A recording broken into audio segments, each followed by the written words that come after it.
On today's episode of Titus and Tate, where are you, college basketball? Why can't I find you? Why have you gone away? Why? That's the only word we have is why. if you're listening to this, you know the 2022 NCAA tournament has officially been canceled. Abandon all. No, I'm kidding. It hasn't. But I'm practicing saying those words, Tate, so that way when the news, that's not going to happen, right? We're not. We can't. It can't happen. It can't. It can't happen. I mean, Andy Katz, he did the research. He reached out to all the conferences and he said, it will not happen. We will have a season. So we're going to be optimists on this program. Yeah. But like you said, we have a lot of questions. We have a lot of questions. We are going to be optimistic right up to the gates of hell, and maybe even through the gates of hell, because that's what we do on the show. But yeah, I mean, it's a dire situation going on in college basketball now. Every game seems to be getting canceled, except the SEC. We should say, tip of the cap to the SEC. I don't know how they figured it out in ways that other conferences haven't, but they're playing basketball. They got underway last night. There are a couple good SEC games we could talk about. Seton Hall Providence happened. Seton Hall was shorthanded, but they played the game anyway. And then Kevin Willard, made excuses without making excuses, which was a brilliant move. Yeah, he's like, I'm not making any excuses, but we are shorthanded. Yeah, but also Memphis is officially dead. There's that happened. Again. So we could. Yet again, Memphis has died 5 times this year, and they're like a cat, dude. They're a tiger. They got 9 lives. We're on life 5 right now. There is stuff to talk about, and we will do our best to be optimist. Come with us on the final show of 2021, Tate. Maybe we put a little spin on it that way. We talk about. I hope not. I hope we don't do that, but we might. We might. Final show of 2021 coming up. But first, Woody Durham.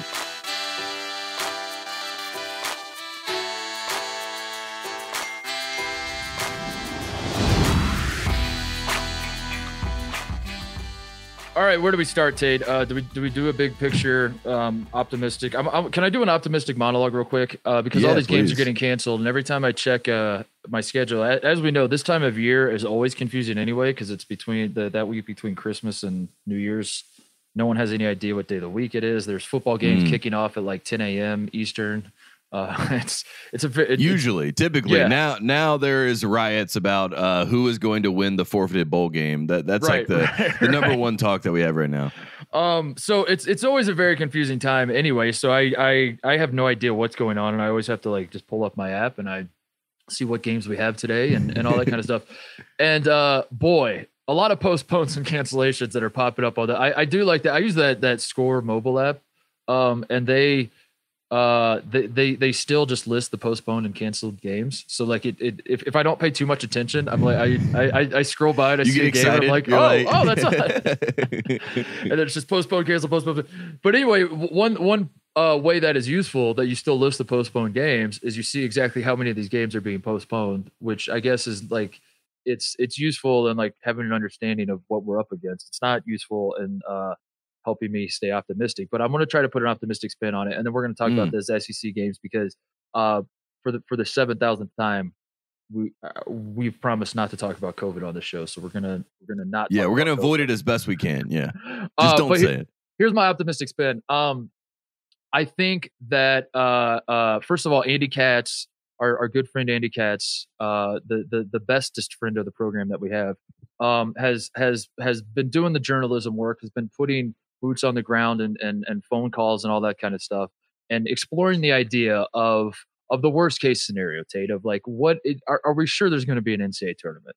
And as it turns out, we are 100% sure, because what we learned last year is that we can pull off an NCAA tournament under unusual circumstances, but we didn't even have vaccines last year. There were no vaccines. And say it louder. You know what I mean? And we still play the NCAA tournament.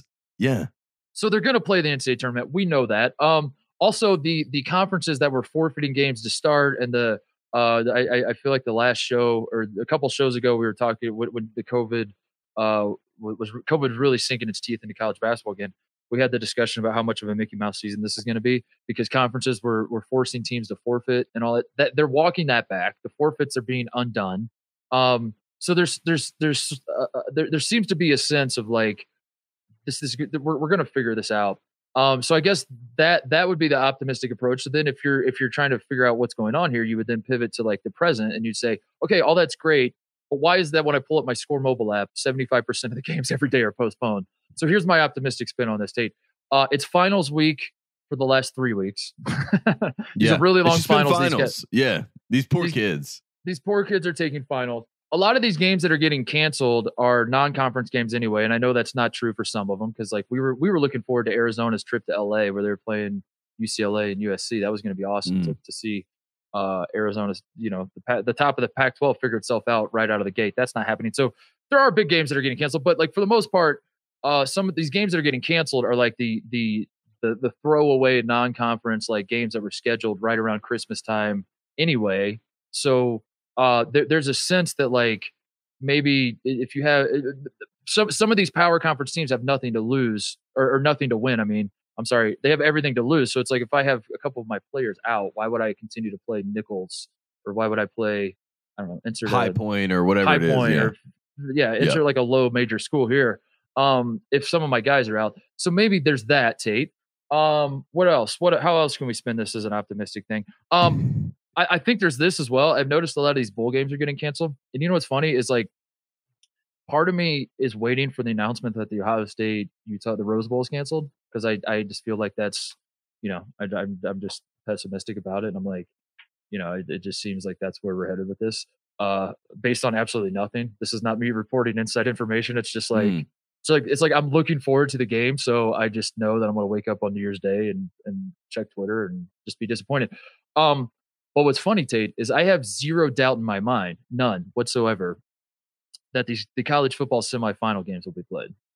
And absolutely, the college football national championship will be played, and I there find is that zero interesting. Doubt about that. Yeah, and I find that interesting. So what I'm saying is the Omicron variant seems to have some sort of selective way in which it sinks its teeth into these programs. It's the bowl games that don't seem to matter quite as much that are getting canceled. It's the games that don't seem to matter quite as much in college basketball that are getting canceled. And my point is, by the time March gets here, maybe that Omicron variant will have the Omicron seems to respect big time college teams. Sports. Yeah.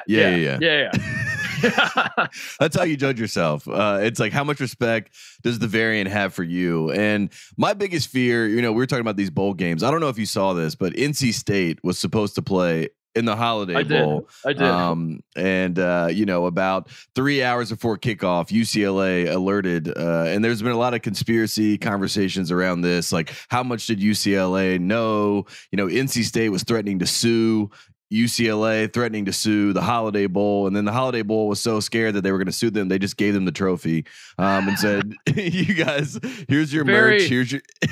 That's a very ACC move, by the way. Florida State, never forget, won the 2020 ACC tournament after just going through the layup lines in game one. Well, I think NC State won the ACC tournament last year because they won the College World Series. You know what I mean? COVID got them out of that. True. I think they won the ACC tournament in basketball. And I think, again, they won the Holiday Bowl. They had a 10-win season. But State fans, to me, this like, yeah, the COVID champs. NC State, hang the banner. COVID champs. NC State is kind of like the face of like what can go wrong in these situations, but it's also hilarious because it's over the Holiday Bowl. Like the reaction to it, you would have thought, Titus, that it was the CFP or like the Orange Bowl or like the Rose Bowl, like you're talking about. But we're talking about the Holiday Bowl that was going to be played in San Diego.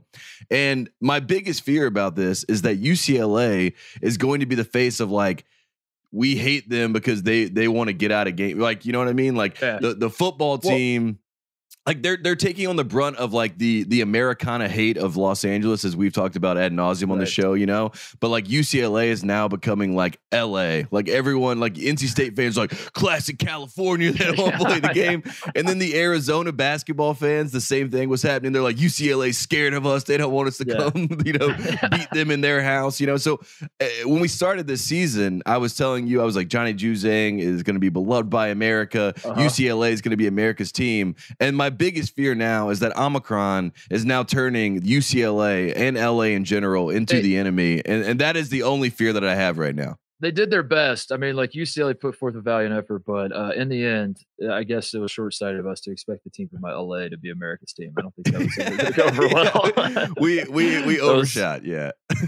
So quickly, one more point on that, because you mentioned it about UCLA, the football situation with the Holiday Bowl that you introduced. You invoked the idea that maybe there was some dodging going on. Maybe there was some less than, and I have to say that, like, in just talking to you about even the football side of it, that of course the college football playoff is going to be played.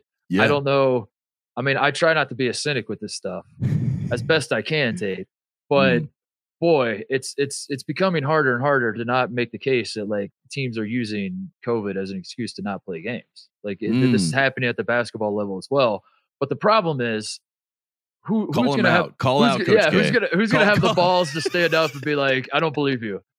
Like, I believe that, like, these guys are these teams are testing positive, and that they have cases, and that they might even have symptomatic cases, and players are sick, and et cetera, et cetera. I'm not saying that, like, it's a fully healthy team. I'm not saying, like, Memphis was fully healthy going into the Tennessee game and looked around, like, they took a vote as a team and, like, are we scared to play them? And everyone was like, yes, we're very scared. And then so Penny said, well, we'll just say we have COVID and we'll just get out of it.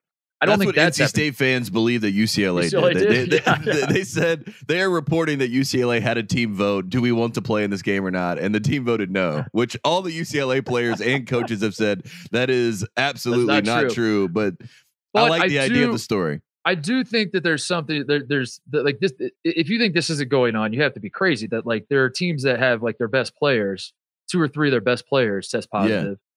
And then they look at, like, who they have left on the team. They look at the whole situation. They weigh, like, okay, if we lose this game, what does this do to our NCAA tournament resume? How will this affect us? And that, like, they do that calculus, and then they decide to make the call then, right? Like, that is definitely happening. Yeah. And it's obvious that it's happening, because, again, it's not going to happen to the college football playoff. That, like, if Georgia has half their team missing, they're not going to be like, we can't play. They're going to be like, we're still going to play because we want to try to win a national championship. And I don't know. I don't know how to get around that as a guy who has to talk about this stuff, because and talk about these games, and because again, like, I certainly don't have the balls to be the one to stand up and call out. We don't want to call out the Dodgers, but we will point out, look, if you keep testing your team, like, if you just keep testing, it looks like you probably want to find something. Yes. You know what I mean? It's like Mac Brown in North Carolina, they're playing in the Duke's Mayo Bowl at 11:30 right now, and he said 3 days ago he was like, "We're done testing." Like, we are ready to play. You know what I mean? So, like, teams that want to play, like John Calipari is like, we are the pinnacle of COVID protocols. Our whole team is vaccinated. Our whole team is boosted, and we're not testing guys. You know what I mean? Like, unless they have symptoms, that's the only way we're going to give them a test. And that's the way that they're going to move forward and kind of plow through the rest of the season. And I think that's because Kentucky wants to plow through the season. They want to play. You know what I mean? They're playing well, yeah. Exactly. Exactly. Yeah, Kentucky said this was last year. John Calipari would be like, more tests. John Calipari's running to CVS and cleaning out the at-home tests. Mako Medical sending more tests. He's like, more. He's tested for every disease. Doing. we think our starting center has polio. Actually, yeah, he's doing polio test. There they go.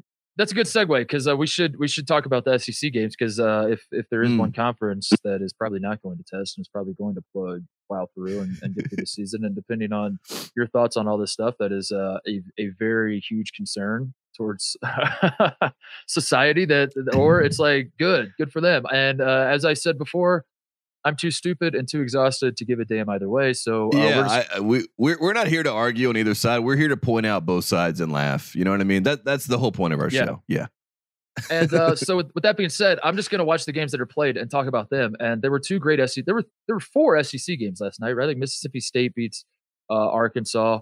I'm officially giving up on Arkansas, by the way, this year. I'm done with Arkansas. You're off the must bus. I'm not trying to be like, I'm not like mad about it. I'm not, it's just a matter of fact. So I'm just done with Arkansas. That's all. It's okay. And there's I think there's just too many good SEC teams in front of them. You know what I mean? Any other year, they're good enough to probably be in the top 5, top 6 of the SEC, but I don't know about this year. Yeah. That's it. No, it's not. It happens. It's fine. It's a COVID year. It's just call to Mickey. If you're an Arkansas fan, just say Mickey Mouse year. Move on. We'll meet you next year. That's all you got to do. But yeah, I'm not believing Arkansas. Kentucky handled Missouri. Tshiebwe had another monster night rebounding. Do you think real quickly before we talk about the 2 games that we want to talk about in the SEC? Let's. Can I ask you this about Oscar Tshiebwe? Because I saw I think it was Jimmy Dykes during the Tennessee Alabama game. I want to say it was him. It's always Jimmy Dykes. I don't know how Jimmy Dykes does every single SEC game, but he's figured out a way to. He did all 4 of them last night. Yeah, he did all 4 of them last night. I don't understand. I don't know how he did it. But I think it was Jimmy Dykes was saying his SEC Player of the Year right now, which is absolutely hysterical, by the way, that it was literally opening night for SEC basketball, and he's already given out his SEC Player of the Year. I think it was him that said he would vote Oscar Tshiebwe to be SEC Player of the Year right now, and it's not like outlandish given that he grabs every single rebound, and Kentucky's playing well, and if you start making the case of like. If we look up in March and Kentucky's one of the top 2 probably is what they're going to be, maybe top 3, but like Kentucky's going to be right there at the top of the SEC. You could just make the case for Tshiebwe just based on like best player, best team type situation. So I don't think it's outlandish, but at the same time, I know that the case for him is basically that he's just like averaging almost 20 rebounds a game. And so my question to you, Tate, is like, if I told you that Oscar Tshiebwe, I don't even know what he's, let me pull up the stats. So I'm not speaking from hypothetical here. I'm speaking from an actual place of fact. Facts only on this program. Okay. So Tshiebwe's averaging 15.8 boards a game, right? And he's 15.8 points and 15.8 boards. So he's averaging 16 and 16. Wow.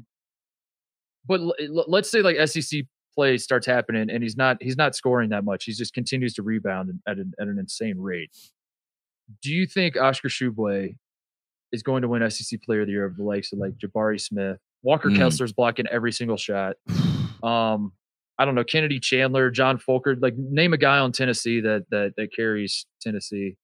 Maybe one of the Alabama guys. We're going to talk about Alabama in a second, but just the idea of Oscar Tshiebwe winning SEC Player of the Year, being named an All-American because he averages almost 20 rebounds a game.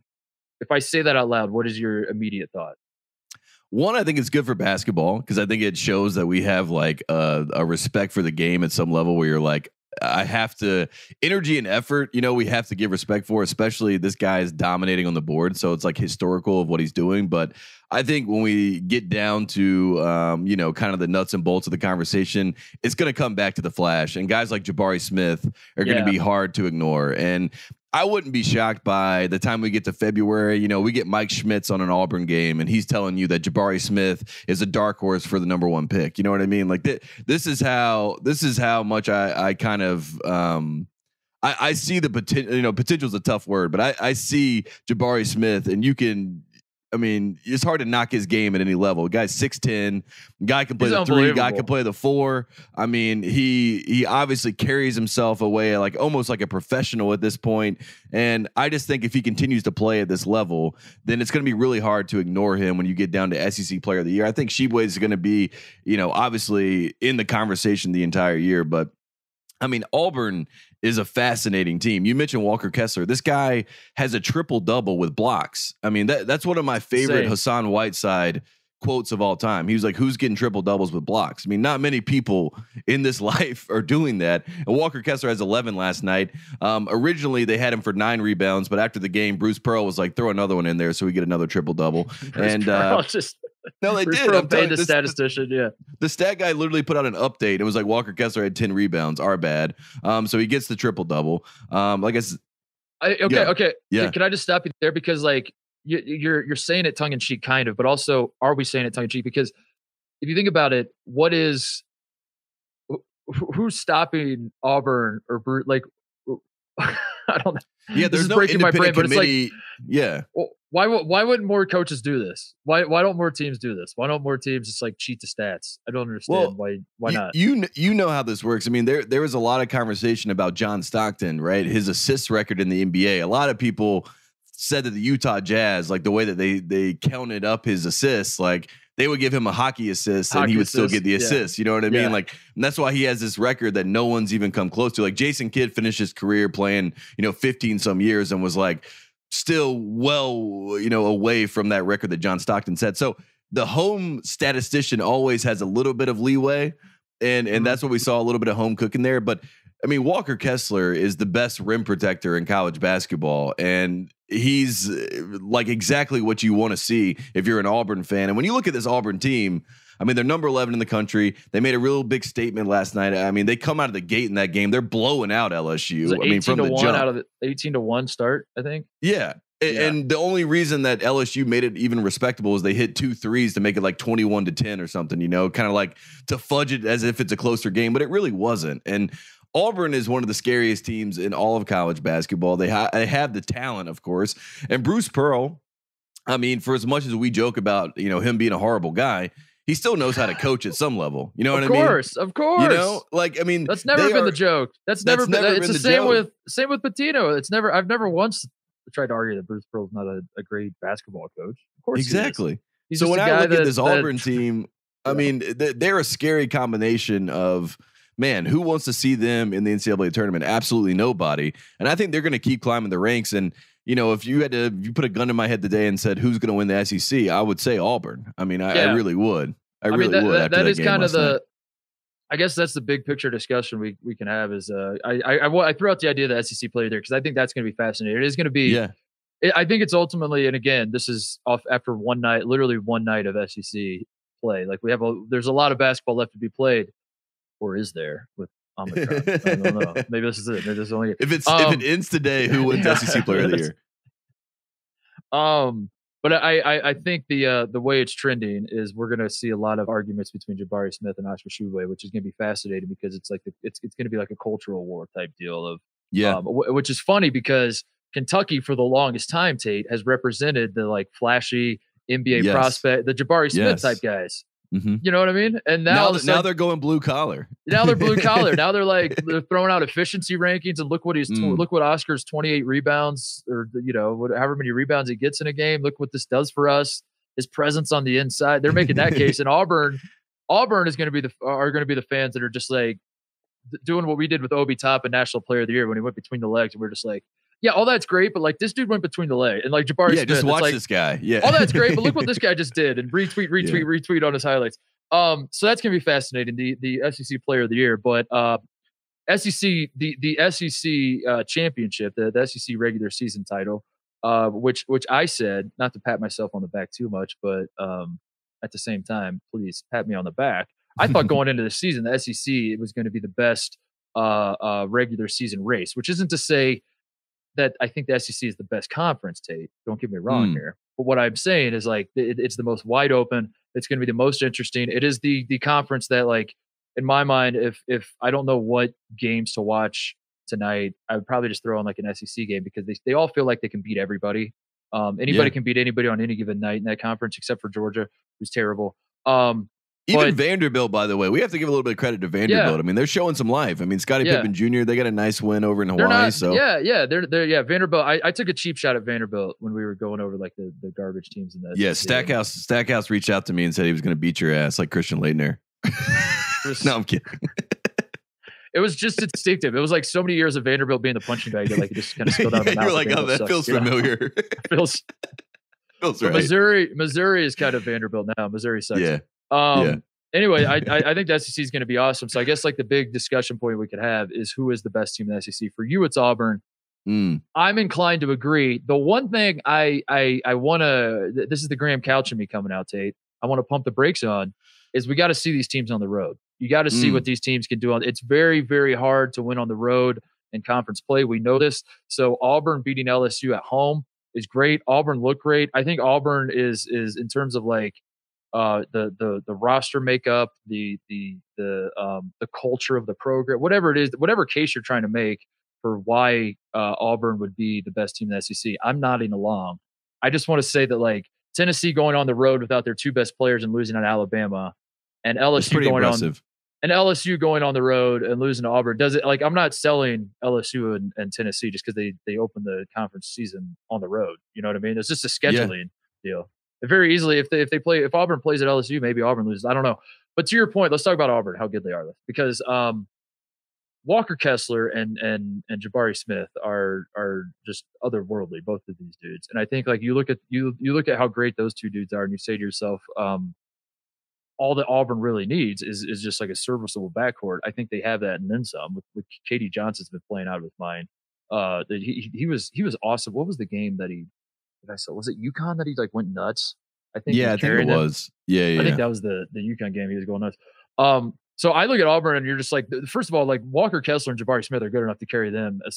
They're good enough to win a national title just on how well those two guys are playing. But guard play becomes so important in March. So you're just like, man, if they can just have any help at guard, they're going to be disgusting. And they do have help at guard. They're very good. They're a very good basketball team. So Auburn coming off the bench. I mean, they have players where you're like, okay, they're going to be fine once we get to March. And then they have a superstar. I mean, Jabari Smith is a superstar. Yeah. I mean, there's no doubt about it. I mean, you can't deny that. You watch him play for 5 minutes, you're like, who's that guy? He's a freaking star. He's going to be the number one pick, I think. I think so too. I think he's going to be the number one pick. I think Paolo. I mean, I was hinting at it the last show we did where I said like I don't want to annoy Jabari too soon because then that means it's definitely not going to happen, and we're going to be looking for ways to knock him down. As soon as you put him on the pedestal, you got to start figuring out ways to knock him down. Nitpicking, yeah. Dude, he brings it every night, and the way Paolo played against Gonzaga is what like got everyone so excited about Paolo Banchero. Paulo Banchero. But Jabari Smith, it feels like he does that every night. It feels like the game that Paolo had against Gonzaga is what I see out of Jabari Smith like every single time I watch Auburn. And I'm like, I don't know how. I mean, it's not. He's obviously not going to get hyped as much as Paolo because his chest says Auburn instead of Duke. But dude, that guy's unbelievable. There's nothing he can't do. Yeah, and then it's not like this is the first time that we've had, Bruce Pearl have this supreme wing, you know what I mean? And Jabari plays the 3 and the 4, but like Okoro goes, and he probably would go top 5 now, and I think he went like 7th or something like that. Chuma, goes like 15 to the Magic, but he probably, I think he's going to have a serviceable NBA career. So like Bruce Pearl, this is not the first, rodeo, so to speak. We remember when he was at the draft for Okoro and he did the character counts thing. I mean, he's going to be all up in it with Jabari Smith this year. And if we have the draft and there's people there and all that stuff, I mean, Bruce Pearl is going to be the most forward-facing John Calipari act we've ever seen. And it's deserved. I mean, Jabari Smith is that good. His dad played in the NBA. He seems like he gets it. I know that's like a hard thing to read between the lines, but you hear all the quotes, you see his interviews, you see, the coaches talk about him and how he works, how he prepares, how he treats every game. It's a very even-keeled approach, but he's also got, just natural talent that is, it's hard to really see someone like that. And he's getting Kevin Durant comparisons already. No. I'm going to stop you. Rothstein said he's not Kevin Durant. Rothstein, I saw Rothstein's tweet was Jabari Smith. Thank you, John. But then he was like, but he's got shades of Kevin. I'm going to find this. This cracked me up because he was like, he is not, he put in all caps, he is not Kevin Durant. However, he looks like Kevin Durant. However, Kevin Durant is a name that I can throw out that will get everyone's attention. So yes. Let me see here. What did he say? I mean, during the game, they mentioned Kevin Durant like 3 times, and Jabari Smith basically said they had like a quote for him that was like, "Don't compare me to him." No. Here's Rusty. This is what he said last night after Auburn. He did his Auburn basketball welcome to the jungle. His little catchphrase for Auburn, which like what? Come on.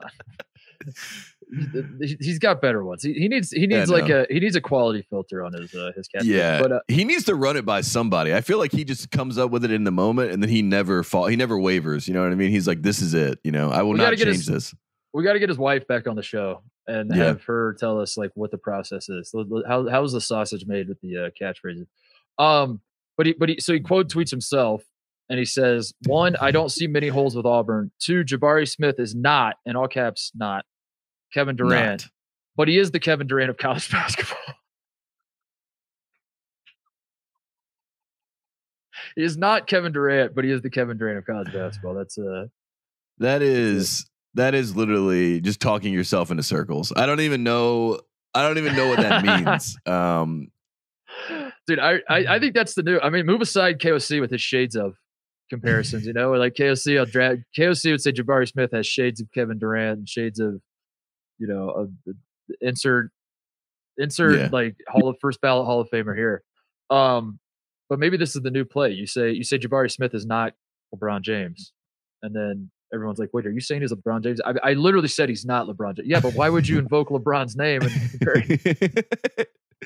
But you also can do this. But what if we do this from now on? We take all the all-stars this year from the West and the Eastern Conference, and we do the Ja Morant of college basketball, the blank and blank of college basketball, and we put that out, and we do it in jest, and everyone takes it seriously, and they're like, "Oh my god, this guy!" Ivey and then we're like, "The Ja Morant of college basketball." There you go. But he's not going to be the Ja Morant in the NBA, but just of college basketball. I thought Chet Holmgren was the Kevin Durant of college basketball. I thought that was like that was the idea. That was his comparison, because I think a lot of people expect he can't lift the bar or whatever. That's a lot of people, they're like immediately lanky kid, Kevin Durant. So that's a good argument. Who is really the Kevin Durant of college basketball? So if you're, is Paolo the Kevin Durant of college? That's what. Would you rather be the number one pick in the NBA draft or be the Kevin Durant of college basketball? Ooh, what's a bigger? What's a bigger honor? Last? Imagine getting a trophy, the Kevin Durant of college basketball. Can we make that and send that? Jim, help us. From John Rusted. It's Rusted. We send it from us, but from John. Oh man. No, I'm with you though. Auburn is probably the for me it's like if we're doing tiers, let's do tier talk. Because Andy, we're not having Andy on the show over the holidays. He's not here to give us the tiers, so we'll fill in the blank for him. SEC tier talk. I think Kentucky, Tennessee, and Auburn are the three that stand out to me as the horses I'd bet on right now. I would say that Tennessee's the best 4-loss team in college basketball by a mile. You know what I mean? Ooh, by a mile. Best 4-loss team in college basketball. Who are the candidates? Let's see who the candidates are. Who are they stacking up? It just sounds really good. You know what I mean? Because you're a Tennessee fan. You're like, you're right. We are the best 4-loss team. Oh, no, they're better than Villanova. Michigan. Better than Michigan. Clemson. Wait. Better than Clemson.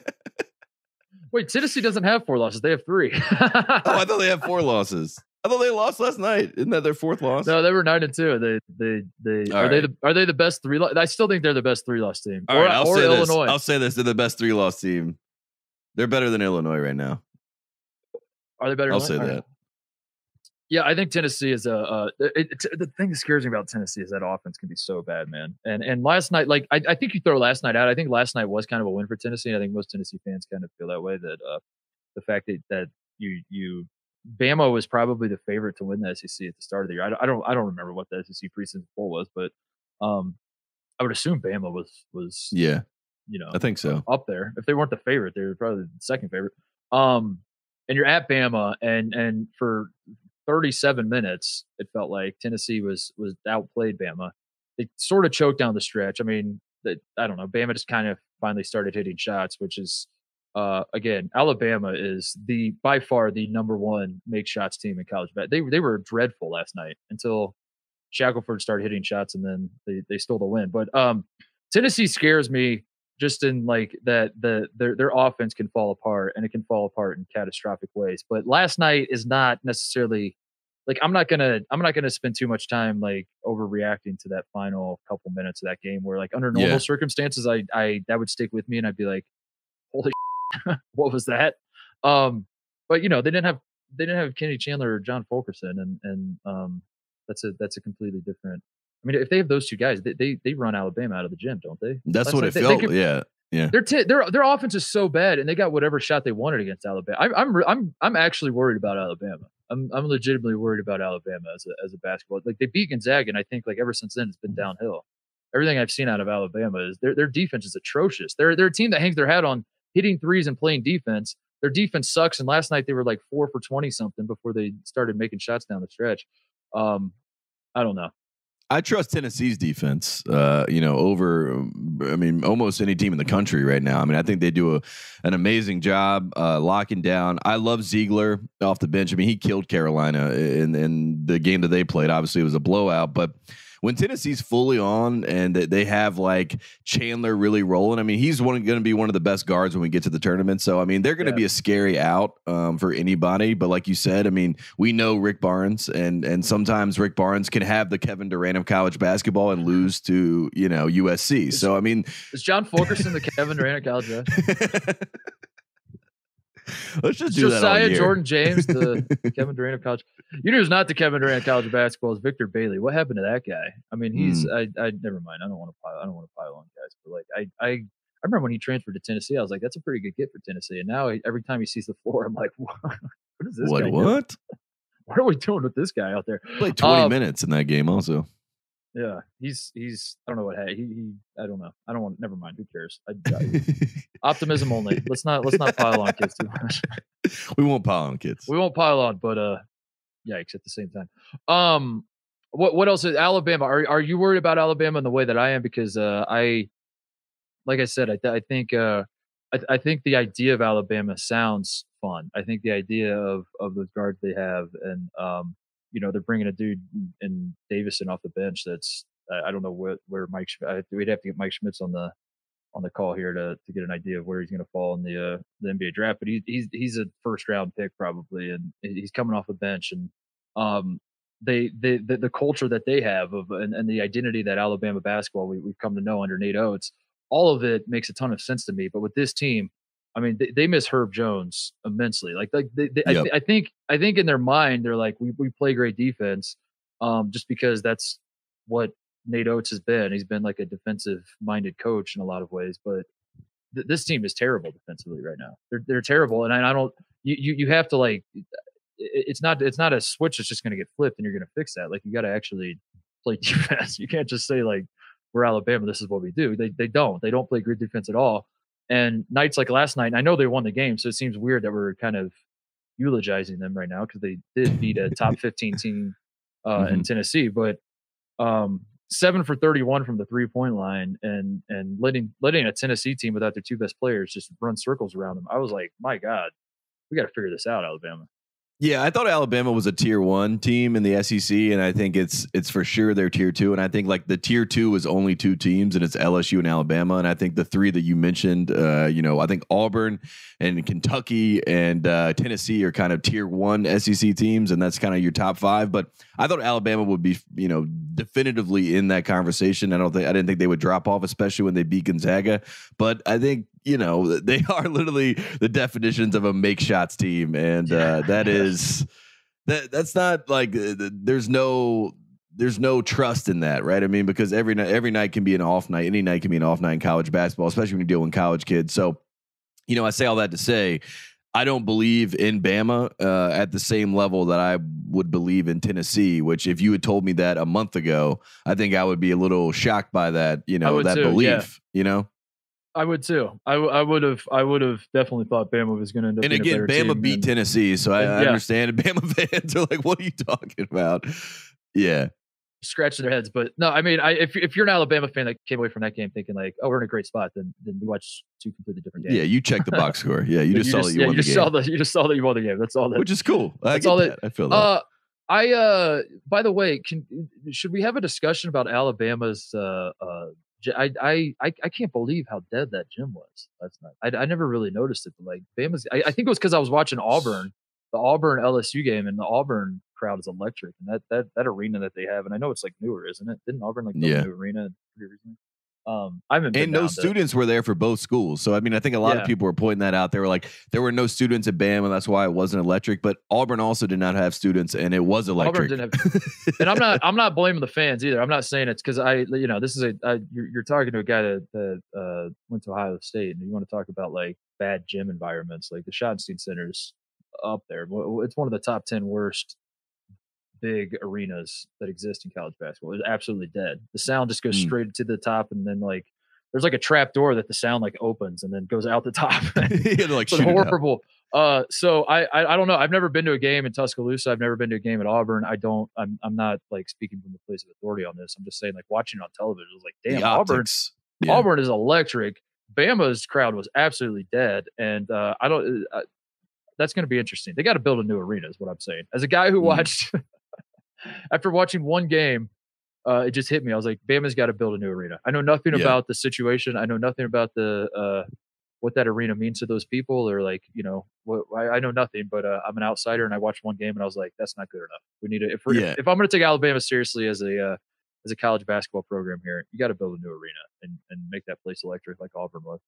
Yeah, right? And for whatever, exactly. And for whatever reason, I think when they do play, I I lean more into Nate Oates' camp. Like I trust Nate Oates more than Bruce Pearl in that game, and I could see Alabama getting up for that Auburn game to kind of try to make a statement. And maybe, we talked about this. I mean, there's going to be a lot of games in the SEC where you're kind of like, oh, this team, it looks like they're back in form. Oh, they go on the road and lose to LSU. Oh, that's not great. So it's going to be a lot of like up and down, back and forth, who's who, and I don't know. I'd still trust Nate Oates, but Alabama is not the same quality of talent as Auburn this year. One team that's not dead yet, and I'm not saying they're going to win the SEC. I'm just saying they're going to be a team that like beats the teams that are going to be competing for the SEC is Florida. I think Florida lost to Texas Southern. It's the worst loss of college basketball this season. I won't hear otherwise. That was unbelievable. Almost as bad as Oral Roberts in the tournament. Yeah, when they lost to Oral Roberts, which was also almost also as bad as that. Inexcusable. They lose to Texas Southern by 15 on their home court, and in my mind, I've kind of like I'm not completely done with them. They're probably going to make the NCAA tournament still, and they have a good team. But like as far as like taking them seriously, I kind of just like, if we're doing tier talks, they fell like 5 tiers after that loss. And I was like, well, we'll check back in February and see where they're at. Yeah. And they had like the games they played since losing to Texas Southern. North Florida they win. North Florida's terrible. They lose to Maryland on a neutral court. Where was that played again? I forget. That was the Barclays Center game. Yeah, I was going to say Brooklyn. I thought. Yeah, that was the close game. Yeah, they lose to Maryland. That was the Danny Manning. We love Danny Manning at Maryland game. Yeah. Right. Yeah, because that Danny Manning got as many ranked wins as Mark Turgeon did just by that one game. Yeah. And then they've beaten South Florida and Stony Brook since then. Florida is what I'm talking about here. So like, they haven't shown anything since losing to Texas Southern that like they're back. But I don't know. Florida's a team that wouldn't surprise me if come January they've knocked off like a Tennessee and an LSU or something, and you're like, how did that happen? Florida. Like, I thought that, and you think it's an embarrassing loss or something, but they're actually not that bad. So I was gonna, and that's the mark to me of like a super deep conference. It's like interesting is when you have teams like that maybe the outside world scratches their head and they're like, how the hell did Auburn lose to Florida? But those that are like plugged into the SEC, or the Jimmy Dykes is like, no, I'm telling you, this Florida team, Colin Castleton, when he gets going. No, I mean, you're right. And I do have to shout out Will Wade, because when they were undefeated, someone asked Will Wade about, how excited he was about his team and everything. And he was like, I'm not excited at all, because I live in reality, and reality says I'm going to have to go play on the road at Auburn. I'm going to have to play on the road at Florida. And those are not going to be easy games. And I think, that was obviously obvious, but also a little prophetic in the sense that, there's going to be some tough games where you look back and you're like, okay, that was I guess a bad loss, but in retrospect, not really, because Florida does have some talented players, and they were supposed to be better and in the conversation until that Texas Southern game. And if you watch some of that game, I mean, they just completely, it looked like college kids, where they just were like, I don't want to be here right now, in that game a little bit, which, that happens in college basketball. That's the beauty of it. You never know what you're going to get some days. And Mike White some days they're going to play their A game. Yeah. Mike White should start floating the idea that he should do what like Ohio State football did after they lost to Michigan, where you make the excuses without making the excuses. For like CJ Stroud was just like, I was sick during that Michigan game, but that's an excuse. So I don't really think that was the reason we lost to Michigan. But for the record, I was very sick. Just for the record. Mike White should, now that Omicron has sunk its teeth into us, he should retroactively just be like, listen, I don't want to make a big deal about it. Like, because we lost. We should have beat Texas Southern anyway. But just for the record, like, of course, we've been dealing with COVID longer than most teams, because we shouldn't have played that game. We shouldn't have even played that Texas Southern game. And the lead up to that game, we were having some problems. But we did. But credit to Texas Southern. Credit to them. You know who did that wonderfully last night with the plausible deniability? Steve Forbes. Did you see the Louisville game? Wake Forest. Oh no, I saw there's like a controversy with the some shot clock violation or whatever. I didn't watch it. It was what we were talking about with the statisticians at home. It was a little bit of home cooking, but they basically reset the shot clock to 30 seconds so that Wake Forest had to foul. And then after the game, Steve Forbes was asked about it, and he was like, "Look, the shot clock, yada yada yada. I'm not trying to say that was the reason we lost this game, but also the shot clock, you know. But if someone else wants to say it, I'll not along. I'll like the tweet. If someone else tweets it, I'll like it.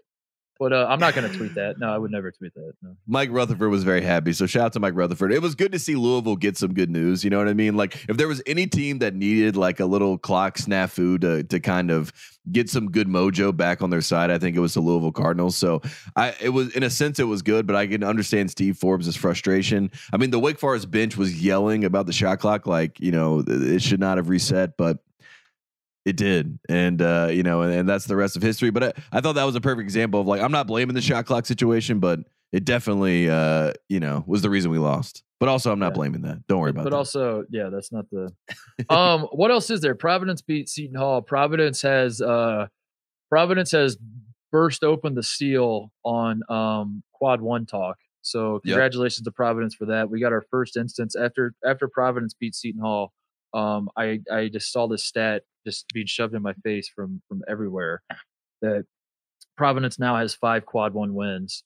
So we've officially entered Quad 1 win season, I think, Tate. And that is the most in the country, correct? Yes. And then you look at their list of Quad 1 wins, and it includes Northwestern, and you're like, no, hang on a second. Like, what? No, Northwestern. In the interest of fairness, Northwestern is better. Northwestern's like Vanderbilt, where they're like I've just gotten so used to throwing out that they're horrible. They're better than what I think. Yeah. Okay. But I haven't checked in on Northwestern. I apologize to the Northwestern basketball fans. I don't, but I'll give them the credit. I think you're Big Ten guys, so you know where they're at. Yeah, I mean, like I don't know how to. They're certainly not a great basketball team, but I think they can compete. They're competitive. Yeah. They're going to beat some teams in the Big Ten. They're going to do exactly what I was saying with Florida, where like they're going to beat teams in the Big Ten this year, and the outside world's going to be like, "Holy shit, Illinois sucks. They lost to Northwestern." And but if you actually paid attention, you'd be like, "Yeah, it's not the worst loss to lose." Anyway, Providence now is 5. They're 5-0 in against Quad 1 teams, I guess, which is a subtle dig at Virginia because Virginia beat the hell out of Providence when they played earlier this year, and that's their one loss. Providence is 13-1. Their one loss is to Virginia, which again makes no sense. But I think that was a game where Providence went into it expecting to play the real Virginia at that point, and they almost like fell into the trap of like, man, we're playing Virginia. This is going to be a tough game, yada yada yada. But if they played now, they would probably blow out Virginia. They would blow them out. I mean? Yeah. Providence also, we shouldn't forget, beat Purdue in the secret scrimmage, Tate. So they're actually kind of 6-0 in these Quad 1 games. But at the same time, Seton Hall was shorthanded. So again, we have entered the part of the code. This is why, beyond the obvious of COVID pissing me off because games are getting canceled and like the real world implications of what the disease is doing. It's frustrating because of trying to make sense of who's shorthanded and who's not and all that kind of stuff. But Seton Hall was without guys that would have made a huge difference. And anyway, Providence won the game, so that's all that matters. I didn't really watch much of it, if I'm being completely honest, because I was traveling for the holidays, and I had to stop in a bar to watch the SEC games as it was. But yeah, they won, so I just want to give them a shout out. So yeah, and shout out to Ed Cooley. Ed Cooley is like one of our favorite characters in college basketball. He's a very electric coach, to say the least. And they have some feel good stories on this team. AJ Reeves, I saw a lot of people were very excited about him kind of turning the corner for this team. So Providence, it's going to be a fun story. I still really like Seton Hall. I think when Seton Hall is full, 100%, I think they're probably my second favorite. We joked about who the first team is. I don't even know if Villanova is a shoe in there anymore, but I really like the Seton Hall team, and I'm not pressing the panic button. I'm not even close when you look at this game. It was more of a it was good for Providence. I think it helped their confidence. I think it helped the national whatever you want to call it, the national viewpoint on Providence and their team this year. But I still really like Seton Hall, and I think they're going to be fine too. But yeah, I was flicking back and forth between that game and the LSU Auburn game. And every single time Walker Kessler would get a block, I would just die a little bit on side. And then I would, go back to the Big East game. I let you off the hook talking about Walker Kessler. Let's not talk about it. Let's put a bow on that. And let's use that as the way we put a bow on the discussion from all the games last night. Walker Kessler, a triple double with blocks. Is Oof, I feel for you, buddy, because this is the man who, in conjunction with Brad Davison, ended Roy Williams' career, and I think I remember talking to you about him even off air that like you're like Walker Kessler's really good. I don't know if we're gonna miss him that much, but he's you were trying to figure out like how much of a loss it actually was because Carolina, I was doing the calculus. Yeah. For what it's worth, I'll back you up on this. That like Armando Bacot is a great basketball player. So it's not like it's not like Carolina's like stuck. Like Carolina's problem aren't their big guys, are they? I haven't been watching as closely as you have. Bacot's not the liability, right? Bacot's not the problem, no. I mean, the problem is that you have two finesse bigs, and Bacot is not as like dominant. I mean, Bacot's like 6'9", 6'10". You know what I mean? He's not a 7-footer like Walker Kessler or a 6'11", 250-pound guy like Day'Ron Sharpe, right? I mean, of all the like Carolina had 4 legit bigs last year: Garrison Brooks, Armando Bacot, Walker Kessler, and Day'Ron Sharpe, right? I mean, that was a ridiculous front court to have, and they played the first 2 I named over the last 2, and the last 2 are by far, and as I said last year multiple times, they are by far the most talented players. And Walker Kessler and Day'Ron, if Day'Ron Sharpe was on this North Carolina team, he'd be in the conversation for National Player of the Year. I mean, he would be absolutely dominating. Bacot's not that guy. Bacot is a good college basketball player. Everyone keeps telling me he's going to go to the NBA. I don't see that for him. I mean, he may come back to Carolina next year, but Walker Kessler's going to the NBA. I mean, yes. And the worst part about it is that Walker Kessler left Carolina because he wanted to shoot threes and turn into like, Ryan Anderson. Kevin Durant of college basketball. He wanted to be the Kevin Durant of college basketball. And I think he's taken 5 threes this year, hasn't made one yet, and has turned into like a rim protector. No, he made one. He made one last night. I remember. Yeah, he made one last night. Well, that adds insult to injury because it's not like Bruce Pearl got him there and it's like, you're going to be the stretch 5. You know what I mean? He's like, you're going to be a rim protector. You're going to do what a big does. And Walker Kessler has bought into that. And I think that makes it hurt even more, because you see it and you're like, man, this guy would have been, I mean, he was great in some games last year where he played, but obviously Bruce Pearl got to him. We talked about that. I mean, that's the transfer portal that we live in, the world that we live in. If you don't play at a school like North Carolina or Duke, other coaches are going to recruit you during the season. And Walker Kessler is now an Auburn Tiger. And watching him play, I mean, it's everything I expect him to be and more. I mean, 11 blocks is ridiculous, and he could have had more. I mean, that really could have. That's the crazy thing about it. So I mean, like, how do you reconcile this? There is no way. How do you? Because there is no way. I thought that like I was you were complaining all last year that like Kessler and Day'Ron Sharpe should be playing more over Garrison Brooks. Yes. You hated Garrison Brooks. I'll give you that. Even going into last season, like Garrison Brooks is the preseason ACC Player of the Year, and you're like, this is insane. And it was, you hated Garrison Brooks in a surprising way, in the same way that like I hated Reggie Miller, where like people were probably like, oh, I'm sure Tate loves Garrison Brooks because he's a Carolina guy and all that. You're like, no, that's where you're wrong. In fact, I'm his biggest hater. No, because I actually am a Carolina guy, and that guy did not represent Carolina basketball, but it's okay. So you were on that train all last year, but at the same time, like Roy was adamant about like, and for what it's worth, like when I would watch Walker Kessler last year, it never jumped out to me that he should obviously be playing a lot more minutes over Brooks and Bacot and even Day'Ron Sharpe. Like they just kind of had like way too many big guys. They had the log jam, and I guess if I'm you, Tate, maybe I just say that this is just one of those. You process this in the same way that I process like Joe Burrow going to LSU, from Ohio State, where it's like Dwayne Haskett, you're Jim Calhoun. You're like, he's not bad.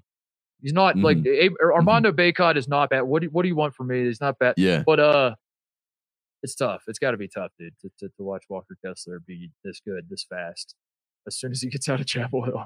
I mean, it is exactly what my nightmare was. You know what I mean? My nightmare scenario during the season was that basically Garrison Brooks would torpedo North Carolina basketball into mediocrity. And, he did that for 3 years. I mean, he is the face of why we are irrelevant to the conversation. And it's not his fault. But when you say, hey, we're putting all of our eggs in a mediocre basket and the media hypes him up as the ACC preseason player of the year, what can Roy do? It's not like Roy can bench the ACC preseason player of the year. You know what I mean? Right. And he's also a senior leader on the team. You can't do that. So it was just kind of like the worst case scenario all around. And then to have at the end of the year, Hubert Davis takes over the job. The first thing he said at the press conference, I don't even know if you remember this, Titus. He said at the press conference, I'm going to get Walker Kessler. He was like, I'm going to go and get Walker Kessler to come back to North Carolina. He made this made basically a promise that this was like his plan. And Walker Kessler considered it. I'm not going to say that he didn't. Hubert went down there. I think it was a real conversation that was had about it. Should he come back to North Carolina? And we lost him, you know what I mean? His brother lived in Auburn, was a lawyer in Auburn. And there was like all this conversation about that. I mean, guys from Georgia, yada, yada, yada. But at the end of the day, it's like, it doesn't look good. When you have like a talent like that and you let him walk away and you also let him, kind of sully Roy Williams a little bit on the way. I mean, it could not have gone any worse. And it's a lot of it's PR, a lot of it's, internal communication. And unfortunately, it's just not a good look for North Carolina basketball. And I think, and I hope that, it's not something that lingers where we're like looking back on Walker Kessler and Jabari Smith lead Auburn to a Final Four. And you're like, dude, we had a guy of this caliber sitting on our bench for Garrison Brooks. Are you kidding me? Like, that is insane. And that's how I felt all last year. I mean, I was pulling my hair out because I'm like, who did he actually play behind? Like he played behind Garrison with that. Garrison was the 5, Bakeout's the 4. I mean, that was kind of like how they did it. Yeah. And then Kessler, Kessler wasn't even playing behind me. Dayron was ahead of Kessler. So it basically was like Kessler was the 4th man in the rotation and Bakeout and Brooks had to play. And then Dayron's the first one off the bench and then Kessler, and Kessler didn't even play in a lot of games. I mean, he had some DMPs. So it's like, that's tough. It's really tough. It's really tough. Dude. And there's no world in which Coach K would ever have let someone with that kind of talent sit over there in today's time.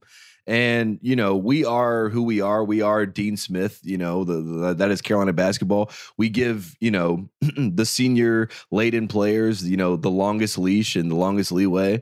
But at some level, you saw the writing on the wall that this was going to end badly. Dayron was definitely going to the draft.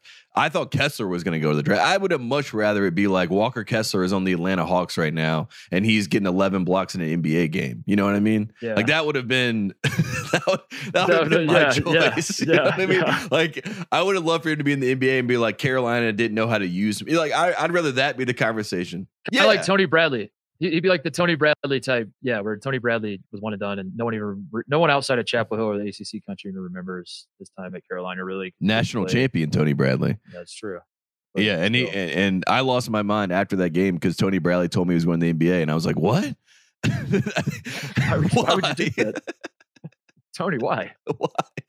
But yeah, I mean, it's not good for. I mean, it's good for Auburn fans, but as North Carolina fans, I think. Look, I'm pulling for Walker Kessler, and I know a lot of Carolina fans aren't. They're like, screw this kid forever. I don't operate that way. I think that he kind of got a little bit of a raw deal. I don't like how he had to exit Chapel Hill. I don't think that was the best, but he's also a young kid, and I'm impressed with the way he plays the game, and I like the way he plays the game. So I'm not mad. I'm just disappointed. Yeah, you're not mad, and I think that's the most important thing we focus on is how you're not mad at all. I'm not mad. I'm trying to like positively spin it for you in a way like I don't know what else like Hubert could have done. I guess because it's not Hubert's. It's not Hubert's fault. It's not Hubert's problem either. It's kind of, but then if it's not Hubert's fault, it's definitely Roy's fault. And now, so you're like, as you're looking to the future, you're like, we'll be fine because like this wasn't Hubert's mess of what happened with Walker Kessler and why he transferred and all that. So like moving forward, we can just put it behind us and like focus on what the program is. But then you have to reconcile that like if it wasn't Hubert's fault, it was probably Roy's fault. And the idea that Walker Kessler ended Roy Williams becomes more credible as you start thinking about it more. That like Walker Kessler not playing and his father complaining about not playing, and then them being proven right, and then Roy looking around and saying like, I did this with Marvin Williams where I took a guy that was going to be a top 5 pick and I brought him off the bench and he was happy with it. Why can't Walker Kessler be happy with it? And then all the Carolina fans are like, that happened one time, Roy. Just because it worked with Marvin doesn't mean it's going to work with everyone. We have to play these kids. Yeah. I don't know. I feel for everybody. It sucks. You can't win. But that's college basketball, though. That's like that's where we're at. It's going to happen again. It happens with every team. You lose a guy that it's going to happen to everybody. Where you lose a guy you wish you didn't lose, and you have to look up and see him be happy somewhere else. Well, I will say this: Garrison Brooks plays on Mississippi State. I do not miss him. I have not missed him 1 second. And I know a lot of people keep tweeting at me like Garrison had 18 and 10 tonight. I'm like, great.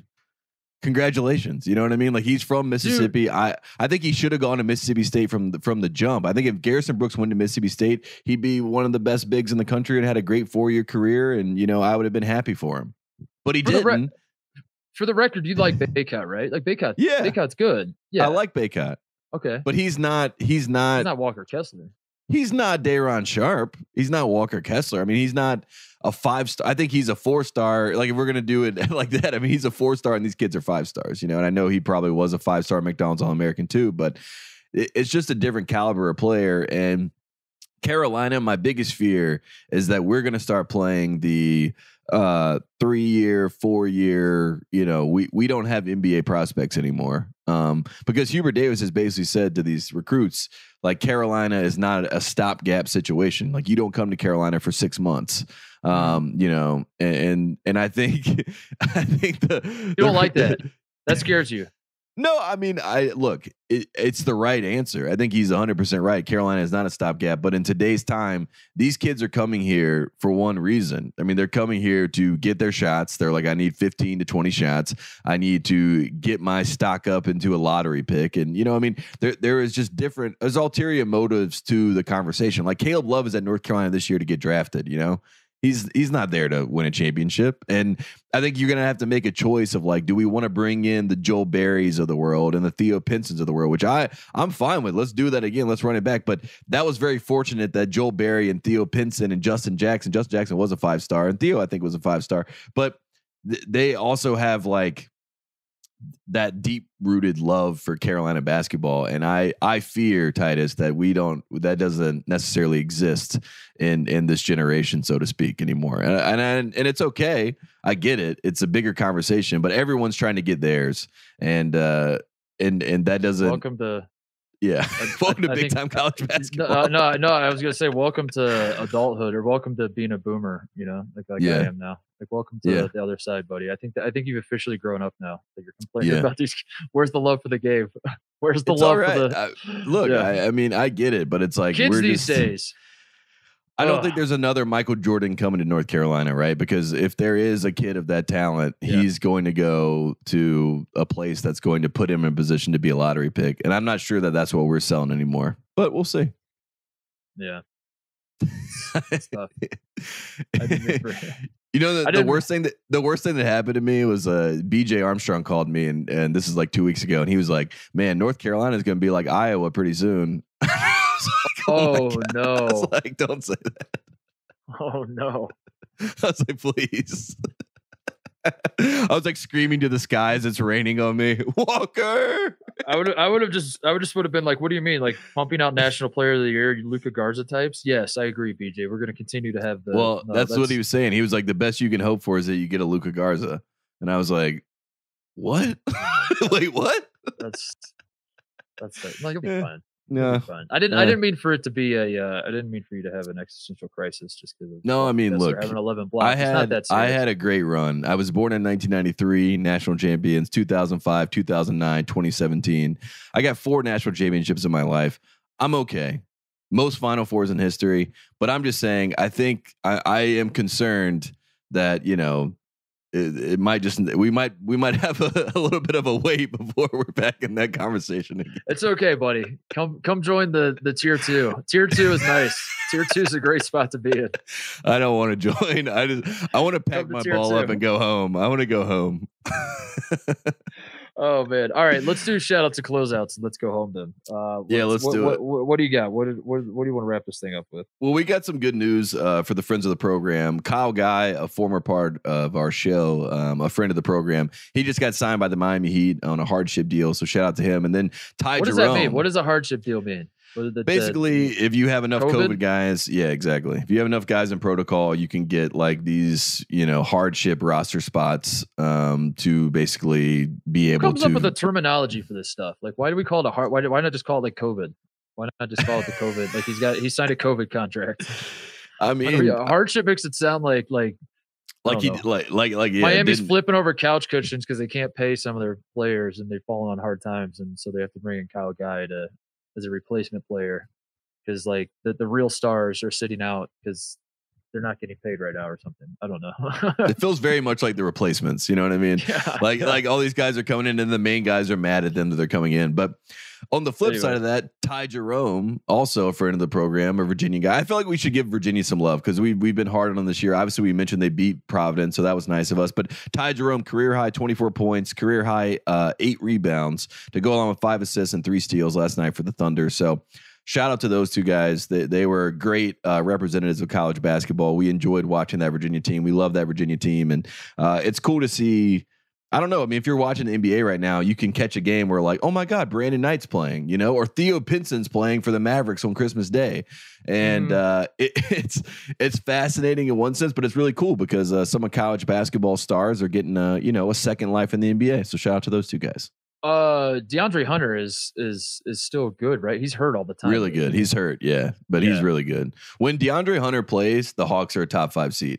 When he does not play, they are. I think they're like in 11th right now in the Eastern Conference. So it's very similar to when he was at Virginia. If he plays, right, they're a really good team. If he does not play, then they have some trouble. People forget he didn't play against UMBC. He did not forget. I say that seriously. Like people literally do forget that like Virginia. That's not. They still should have beat UMBC, obviously, but your superstar, like your superstar wasn't playing. Yeah, exactly. Like your Jabari Smith did not play in that game. Yeah, a little bit different. That context never seems to come up when we talk about UMBC, but except for this show. So yeah, we'll bring it up on this show. We're the only people that know the truth. So shout out Tony Bennett for producing NBA talent, I guess. And should Tony go to the NBA? Is that the move? Is that the pivot for this Virginia season? Like it's going poorly for him, and he just looks around. And he's like, I gotta do what's inevitable, and I gotta go coach NBA players because I think my style of basketball would work well at the next level. Yeah, can you imagine? I mean, but can you even really coach? I mean, I think that's like the biggest thing that I learned from Brad Stevens. Like Brad Stevens let America know. And I know this is like a elongated way to say it, but I think he let America know that like there is no way to actually like coach like you want. You know what I mean? Brad Stevens got offered $70 million to go to Indiana, and he's like, yeah, that's not worth it to go there and not be able to actually coach these kids. And I can't say that I can win. You know what I mean? Like I can't confirm I can win because I can't coach. The same would happen with the Celtics, right? I mean, he's like, I can't talk to Jason Tatum. I can't talk to this team. I can't get them to buy into what I'm selling.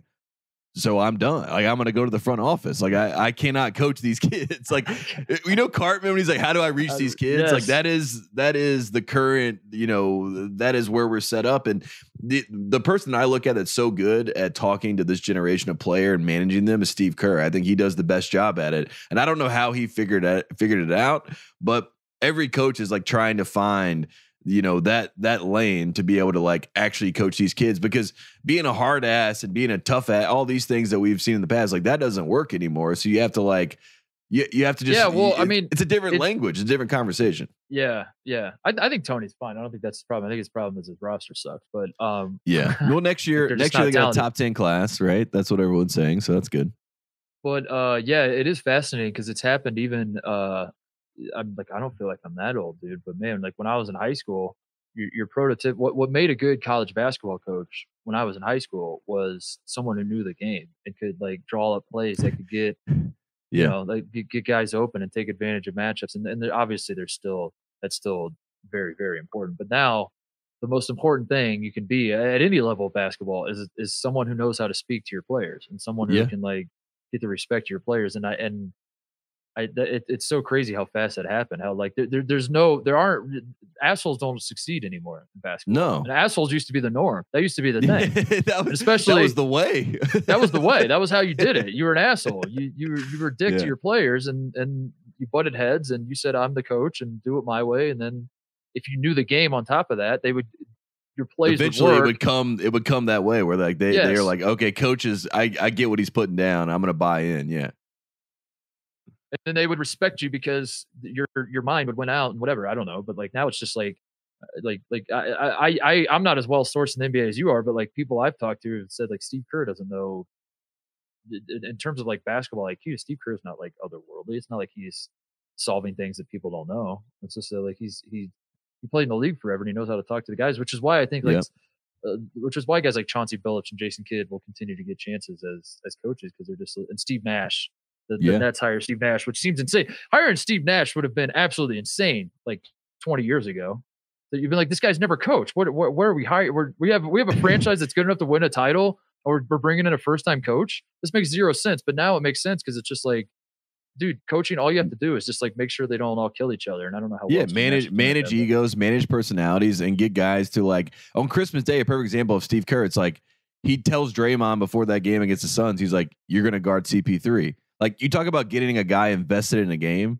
Now Draymond is like, you know what I mean? It's like little things like that where it's like it's the people side of the equation that I think Steve Kerr and like, you know, who's really good I think in college basketball. This is Matt Painter. I think Matt Painter does a good job with the people side of the equation. But you know what I mean? This is what we were talking about with when Andy was last on our show. We were talking about like what do you do with Travion Williams and Zach Edey and all that sort of stuff. It's like, man, I wish I could say I know what to do about it, about having two guys that can't play together but are both among the top 5 to 10 big guys in college basketball. Like, how do you handle that situation?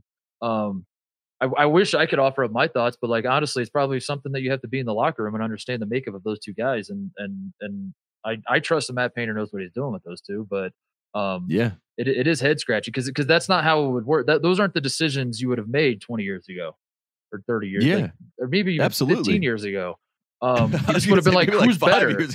Yeah, like you would just say, who's better? This guy's better. He's playing. This guy sucks. Yeah. You sit your ass on the bench, and I'll give you a few minutes. And if you play well in those few minutes, we'll give you more. That's how it's going to work. And that's just how that goes back to what Roy Williams was doing last year in North Carolina. You know what I mean? But that wasn't you know the expectation was from the dad side or from the play. And it's like.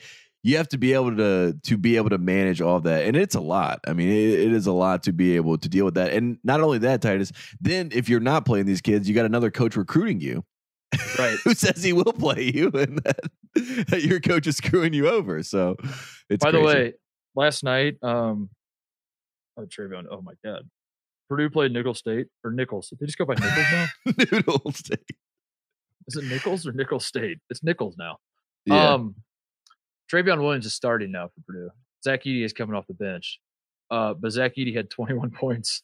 But Travion Williams almost had a triple-double. He had 9 points, 8 assists, and 11 boards, so he was good. But, yeah, I mean, like, that's a tough it seems like Travion Williams is going to start moving forward for Purdue. But, if you look up and Zach Edey's starting again, I think a lot of people might scratch their head and be like, what the hell is Matt Painter doing? And it might be like, well, we realize that Zach Edey isn't engaged coming off the bench, and I don't know. There's just a lot more that goes into it, but anyway, we'll shut up now. What other shout outs? No, you're right.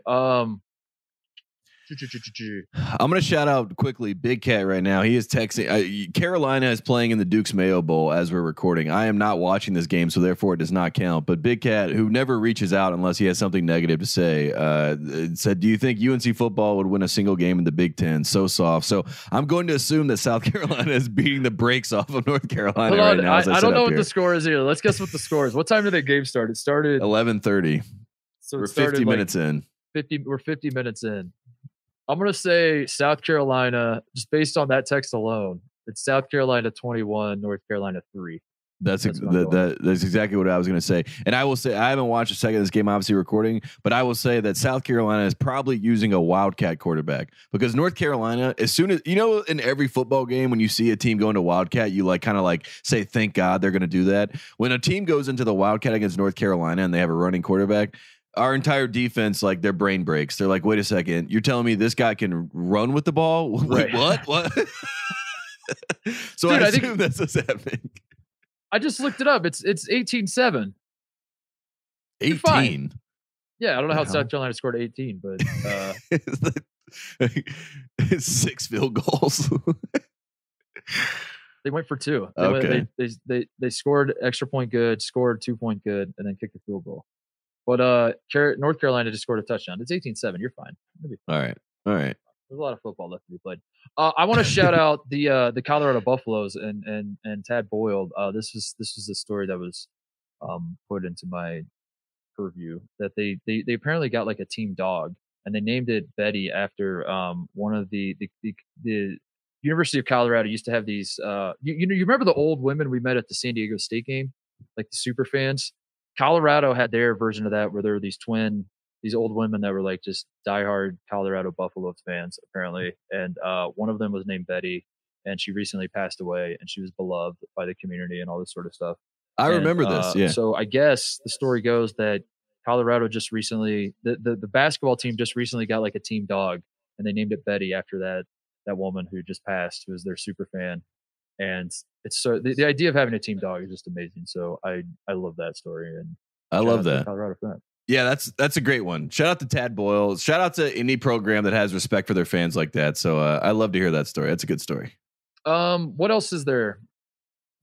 I mean, honestly, I'm so shook right now thinking about Duke's Mayo Bowl. I don't know if I want to go watch it, but I guess I have to go watch it. I am Titus. It's not good right now to be in North Carolina. We're taking punches right now. All right, Jim. Do you have any shout outs before we go? Do you have anything you want to say? Any New Year's resolutions, whatever else?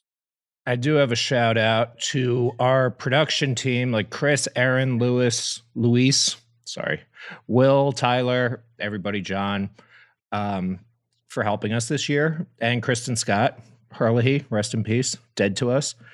And also to you guys for bringing me over from cousin Sal. Aww. But which reminds me, you asked about John Rothstein before with the trophy, and I didn't look into that, but do you know that John Rothstein is on Cameo? And if you know how much he is, don't guess, but would you like to guess how much he is?